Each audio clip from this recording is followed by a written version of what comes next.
नमस्कार, आदाब, सत श्री अकाल।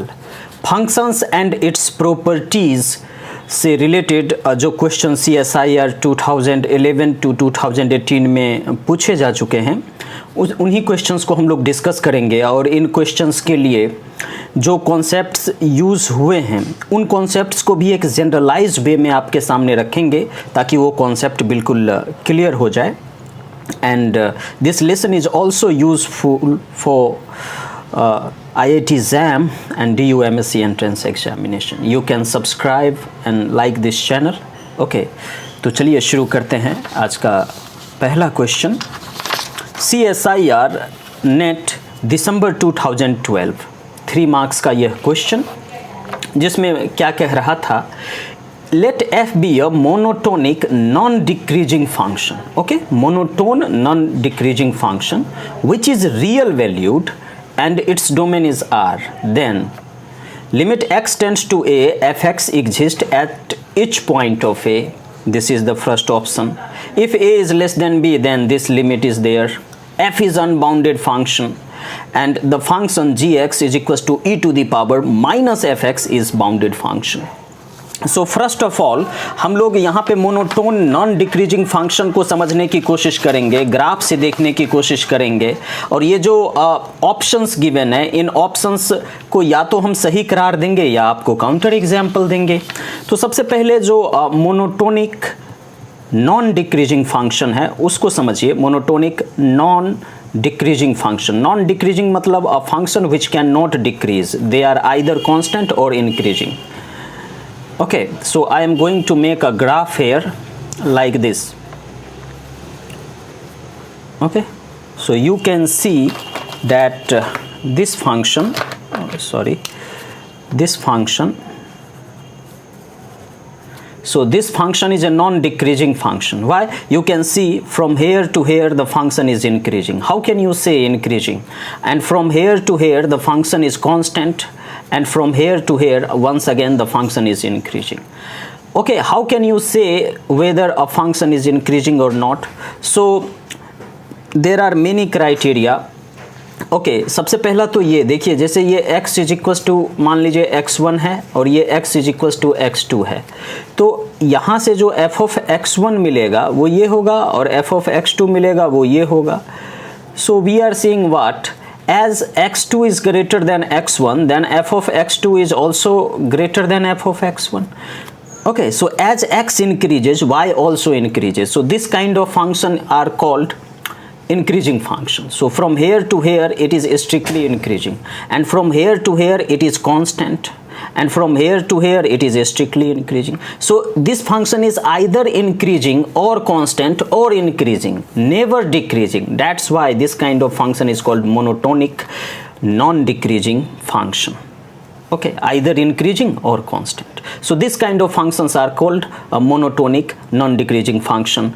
And in this case, as this function is defined in the question from set of reals, means on the set of real numbers, so everywhere you will see either your f dash x is greater than 0 or equals to 0. So from here to here you can see the first derivative is 0, from here to here greater than 0, and from here to here the first derivative is greater than 0. So these are the criteria. Anyway, so now once again come to the question, let f be a monotonic non-decreasing function which is real valued and its domain is R. Then limit x tends to a, fx exists at each point of a. If the function is monotonic non-decreasing, then at every point of R the limit exists. Is it true? No, it is not true. I am saying that this is not going to be true. Why? I am going to give you counter example for 1. Counter example for A. ए के लिए मैं आपको एक counter example यहाँ पे दे रहा हूँ।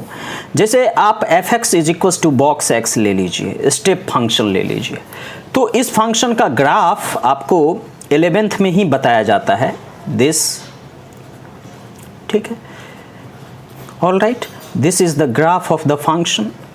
And from graph of the function you can see कि ये जो फंक्शन है ऑल रियल आर पे डिफाइंड है, बट अब जैसे किसी भी इंटीजर पे, जैसे for example at x is equal to 1 देखें, तो देखिए जो राइट हैंड डेरिवेटिव होगा, सॉरी राइट हैंड लिमिट होगा, वो यहाँ पे इधर मिलेगा और लेफ्ट हैंड लिमिट इधर मिलेगा। तो यहाँ पे लेफ्ट हैंड लिमिट 0 हो गया, राइट हैंड लिमिट 1 हो गया, तो लिमिट एग्जिस्ट ही नहीं किया। Limit x tends to 1 fx does not exist, ये लिमिट एग्जिस्ट नहीं किया। और ये फंक्शन भी क्या है, ऑलवेज नॉन डिक्रीजिंग है। आप देख सकते हैं कि ये फंक्शन इंक्रीजिंग फंक्शन है, ठीक है, मतलब ये फंक्शन नॉन डिक्रीजिंग फंक्शन है, या तो इंक्रीज कर रहा है या फिर कांस्टेंट है। So this is an example of non decreasing function and this function is such that for every integers limit does not exist. किसी भी इंटीजर पे लिमिट एग्जिस्ट करेगा ही नहीं। राइट हैंड लिमिट के लिए इधर जाना पड़ेगा, लेफ्ट हैंड लिमिट इधर, तो राइट हैंड लिमिट और लेफ्ट हैंड लिमिट आपस में इक्वल होगा ही नहीं, तो इसीलिए लिमिट यहाँ पे एग्जिस्ट नहीं किया। तो हमने आपको स्टेप वाइज फंक्शन या ग्रेटेस्ट इंटीजर फंक्शन के रूप में एक काउंटर एग्जाम्पल लेके दे दिया है। तो यहाँ से ऑप्शन ए जो है ये गलत हो गया है।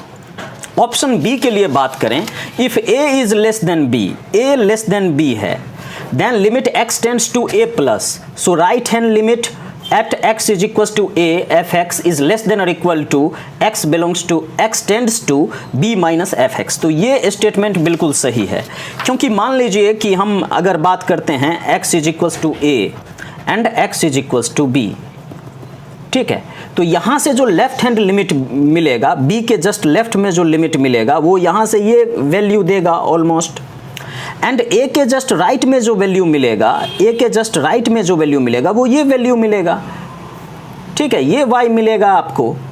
तो आप देख रहे हैं कि यहाँ पे limit x tends to b minus वो दिस y, ये y दे रहा है, जबकि limit x tends to a plus ये y लेके दे रहा है। So certainly this is greater than this, y is greater than this one, ठीक है, क्योंकि ये क्या है, नॉन डिक्रीजिंग फंक्शन है, तो ये इंक्रीज करेगा। और ये है कि a is less than b, it is given that a is less than b, so if you shall find the left hand limit of the function, for example if this is b, then left hand limit of the function you shall get this one, this y, and from the right hand limit at x is equals to a, so if this is your a, then just write to a, you shall get the limit as the negative y. So certainly you can see that this limit is greater than or equal to this one, and therefore this one is less than or equal to this. So B is the correct option. So this question was of 3 marks, so B is the answer. But as we are discussing the concept, so we should go with the second and third option. Also we should discuss the second and third option to get the concept. ये कैसे गलत है? F is an unbounded function. F is an unbounded function. This is wrong, because if your function is monotone non-decreasing, then it is not necessary that f is unbounded function. For example, if I shall give you fx is equals to 2, then you can see everywhere the function is what? Non-decreasing, as it is constant function, so it is neither increasing nor decreasing, so we can call it non-decreasing function because it is not decreasing. And you can see this function is bounded, being constant function, this is bounded, so it is not necessary that f is monotone non-decreasing, then it will be bounded. So this is wrong. Another option is also wrong. What the option is saying, the function gx is equals to e to the power minus fx is a bounded function. So now I am giving you a non-decreasing function. For example, I am giving you fx is equals to x, ठीक है, इसका graph क्या होगा, इसका graph fx is equals to x का ये graph होता है, this is the graph of fx is equals to x, and this function is non-decreasing. This function is what? Non-decreasing function. Okay, because you have to take the non-decreasing function only, and if you shall take fx is equals to x in the option number D, then you can get what? Gx is equals to e to the power minus x, and the graph of e to the power minus x is what? Like this. Okay, This is the graph of gx is equals to e to the power minus x, and you can see this is unbounded above as this wing goes to infinity.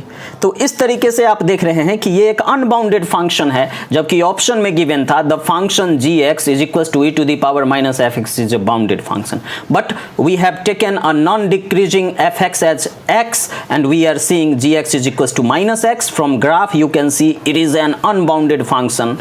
It is unbounded above, so this option is also wrong. So our final answer is B, which is the correct answer. So I hope आपको अच्छे से ये समझ में आ गया होगा.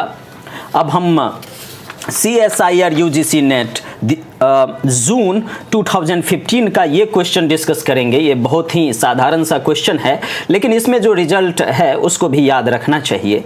f is a function from x to x such that f of x is equals to x for all x belongs to x. Then okay, so you are given what? f of x is equals to x. What does this mean? This means f composition f of x is equals to x. So this acts as identity function, so we can say what? F composition f is equals to I, and we all know that I is an 1-1 onto function. I जो होता है यह 1-1 onto function होता है. ठीक है, तो यहाँ से ये क्लियर हो गया कि f composition f ये क्या होगा? 1-1 onto function होगा. ठीक है, ये तो क्लियर है, f is 1-1 onto. ठीक है, लेकिन मैं आपको ये हिदायत दूंगा कि एक रिजल्ट भी याद रखना चाहिए कि अगर आपका f composition g 1-1 है तो इसका मतलब होता है कि g is 1-1. ठीक है, तो उस हिसाब से f composition f ये आपका आइडेंटिटी फंक्शन है. आइडेंटिटी फंक्शन 1-1 होता है, इसीलिए ये f 1-1 हो जाएगा. इस रिजल्ट से याद रखना चाहिए. ऐसे तो आंसर मिल गया है, लेकिन फिर भी. और अगर आपका f composition g onto है तो उस केस में ये जो f होता है f is onto. ठीक है, तो यहाँ पे ये जो f है ये क्या हो गया? onto हो गया. तो आपने देखा कि f 1-1 भी है, onto भी है, तो इस तरीके से भी हम देख सकते हैं. तो इस तरीके से option A is the correct answer. ठीक है, तो अब नेक्स्ट लेक्चर में हम फंक्शंस एंड इट्स प्रॉपर्टीज़ के ही कुछ और अच्छे लेसन्स के साथ आएंगे. कॉम्प्लेक्स एनालिसिस पे भी जल्द ही हम कॉम्प्लेक्स इंटीग्रेशन के जो क्वेश्चंस पूछे हुए हैं उसको लेकर आएंगे. तो आप पढ़ते रहिए, लिखते रहिए, सब्सक्राइब भी कर लीजिए और देखते रहिए. बहुत बहुत धन्यवाद.